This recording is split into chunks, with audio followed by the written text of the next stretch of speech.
बिना गोली चलाए कैसे किया पाकिस्तान को पस्त। तो चलिए आज आपको ये कहानी सुनाते हैं।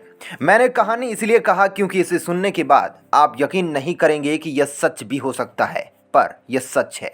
यह कहानी भारतीय सेना और भारतीय वैज्ञानिकों के साहस और उनकी क्षमता की है। 2012 में पाकिस्तानी सेना ने सियाचिन के दूसरी तरफ अपने सैनिकों के स्थायी कैंप लगा दिए थे और सियाचिन के इस तरफ हिंदुस्तानी सैनिक अपने झंडे गाड़ कर खड़े हो गए थे। आपको यह जानना जरूरी है कि सियाचिन की इस चोटी का तापमान -40 डिग्री सेल्सियस तक चला जाता है। बर्फीली आंधियां चलती है और आइस स्लाइडिंग की खबरें तो मामूली है, पर ऐसे में भी पाकिस्तानी सैनिक गिद्धड़ों के झुंड की तरह मौके की तलाश करते रहते हैं, भारत में घुसने की, आतंक फैलाने की और किसी तरह से कश्मीर को भारत से अलग करने की। पर हमारे देश के सैनिक भी किसी से कम है क्या? भारतीय वीर उन्हें कोई ऐसा मौका देते ही नहीं कि वो 1 इंच भी आगे बढ़ पाए। भारतीय सैनिक सियाचिन में रात की बर्फीली आंधियां और दिन में सूरज की चमकीली किरणों के बीच देश की रक्षा करते हैं। अब बात आती है मार्च 2012 की। इस समय तक भारत को काली के प्रारंभिक टेस्ट में सफलता हाथ लगी थी, जिसमें काली 1000 ने यह साबित किया कि यह 600 नैनोसेकंड में 60 गीगावाट तक की इलेक्ट्रोमैग्नेटिक पल्स एक दिशा में मार कर सकती है। इसकी सफलता देखकर कुछ भारतीय सेना प्रमुखों के दिमाग में एक कारस्तानी आई। इन्होंने देखा कि ईएमपी जिस जगह पड़ रही है वहां पर तापमान बहुत ज्यादा बढ़ रहा है, तो इन्होंने सोचा कि अगर काली का इस्तेमाल सियाचिन में दुश्मन की तरफ कर ले तो अब क्योंकि कोई एक्सप्लोशन होगा नहीं तो कोई ट्रेसेस भी नहीं होंगे, नॉर्मल आइस स्लाइडिंग बोल दिया जाएगा। और तो और क्लाइमेट चेंज को वजह बताने में हर्ज ही क्या है। अगर भारत सफल हुआ तो सियाचिन पर कुछ दिन भारतीय सैनिक आराम कर पाएंगे। कहते हैं ना कि ख्वाब ख्वाब ही रहते हैं जब तक उनको साकार न कर लो। उसी तरह यह बस एक ख्वाब था जिसे भारतीय सैनिकों ने पूरा करने की ठान ली थी। बस फिर क्या था, भारतीय सेना लग गई इस ख्वाब को पूरा करने में, जिसको पूरा करने में कई समस्याएं थी। चलिए पहले इन्हीं समस्याओं को जान लेते हैं।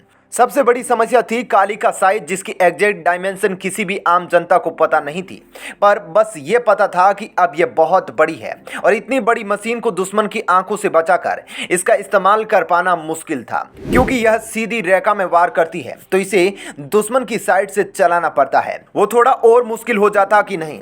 दूसरी समस्या है उससे निकलने वाली हीट की। जब काली ईएमपी से वार करती है तो बहुत ज़्यादा हीट निकालती है, जिसके कारण अगर दुश्मन को ईएमपी से बहुत नुकसान होता है तो हमें हीट से कुछ न कुछ नुकसान होता है, जो कि सियाचिन में भारतीय सैनिकों के लिए मुश्किलों को और बढ़ा सकती थी, जो कि हम में से कोई नहीं चाहता है। तीसरी समस्या थी पावर की।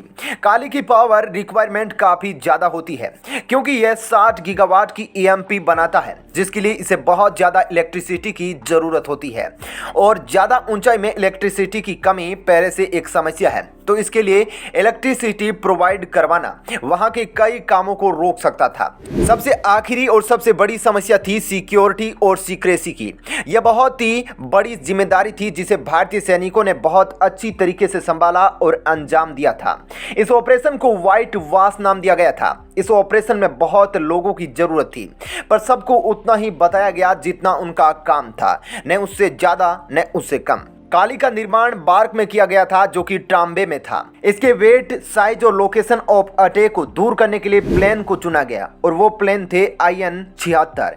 इसलिए काली को IN-76 में रखकर कटाक तक लाया गया और ट्राम्बे में इसके रखरखाव के जिम्मेदार लोगों को यह बात बोली गई कि इसे अगले लेवल की टेस्टिंग के लिए ले जाया जा रहा है।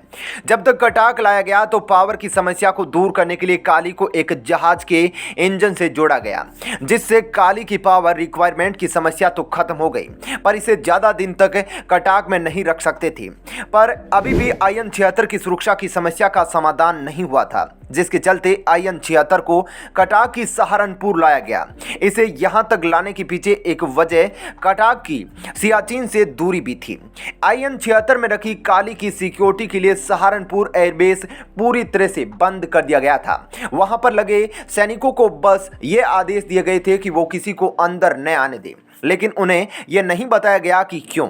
IN-76 के पायलट को ही बस पता था कि उनके प्लेन में क्या है, बाकी किसी को भी नहीं पता था। फिर 7 अप्रैल का दिन आया, ऑपरेशन व्हाइट वॉश का दिन। सुरक्षा की चाक चौबंदों के साथ IN-76 सहारनपुर के एयरबेस से उड़ा। इसकी सुरक्षा के लिए सबसे आगे था अवाक्स। यह एक रडार युक्त जहाज होता है। इसके ऊपर लगे रडार से यह दुश्मनों की गतिविधियों की जानकारी देता रहता है, जिसकी मदद से पीछे आने वाले जहाज अपनी पोजीशन को निर्धारित कर रहे थे। अवाक्स में किसी भी तरह की मिसाइल या अन्य घातक हथियार नहीं होते हैं, इसलिए इसके पीछे सुखोई विमानों को लगाया गया, ताकि अगर दुश्मन किसी भी तरह की हरकत करे तो सुखोई विमान उनसे पहले ही डील कर ले और इस जत्थे को कोई भी हानि न पहुंचा पाए। सुखोई के 5 विमानों के पीछे थे मिराज 2000 विमान। यह विमान IN-76 को चारों ओर से घेरे हुए थे, ताकि कोई भी अगर पीछे से हमला करने की सोचे तो उसका सामना पहले मिराज से हो और तब तक सुखोई भी उस युद्ध में शामिल हो सके और IN-76 अपना मिशन पूरा करने के लिए आगे बढ़ता रहे। एक समस्या फिर भी सामने आ रही थी, वो थी पेट्रोलियम की, क्योंकि ये विमान बहुत तेज चलते हैं और इनकी ईंधन खपत काफी ज्यादा है।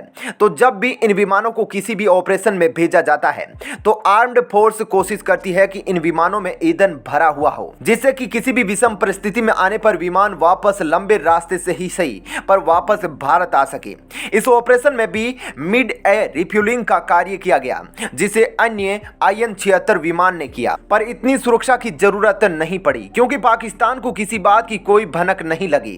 पाकिस्तानी एयरफोर्स को पता भी नहीं चला था कि भारत के 12 से 13 विमान उनके एयरफील्ड में आए और सियाचिन की बर्फ का एक बड़ा टुकड़ा पिघलाकर उनके कई स्थायी बेस कैंप को नष्ट कर दिया। इस ऑपरेशन में भारत ने किसी भी कन्वेंशनल फायर पावर का यूज नहीं किया और 127 से ज्यादा दुश्मनों को मार दिया, बहुत से स्थायी कैंप नष्ट कर दिए और तो और पाकिस्तानियों के मन में यह डर हमेशा के लिए बिठा दिया कि भारत के पास ऐसे ऐसे हथियार हैं जो बिना किसी आवाज निकाले दुश्मनों की चीखें निकलवा सकते हैं। इस पूरे ऑपरेशन के बाद सब अपनी जगह वापस चले गए, किसी को भी कुछ पता नहीं चला। पाकिस्तान चिल्लाता रहा, भारत ने सीमा का उल्लंघन किया है, सीज फायर को तोड़ा है और ना जाने क्या क्या।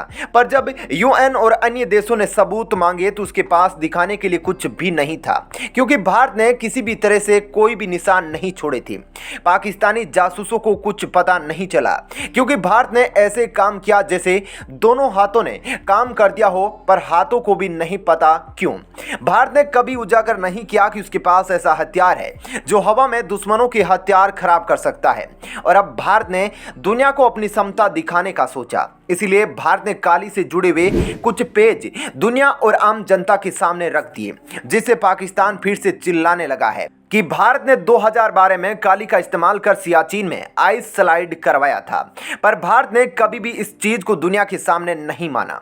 उम्मीद करते हैं कि इस वीडियो के बाद आपको भारत की सेना और उसके हथियारों पर थोड़ा भरोसा और बढ़ा होगा। ऐसे ही वीडियो देखने के लिए हमारे साथ जुड़े रहे। मिलते हैं अगले वीडियो में, तब तक के लिए जय हिंद।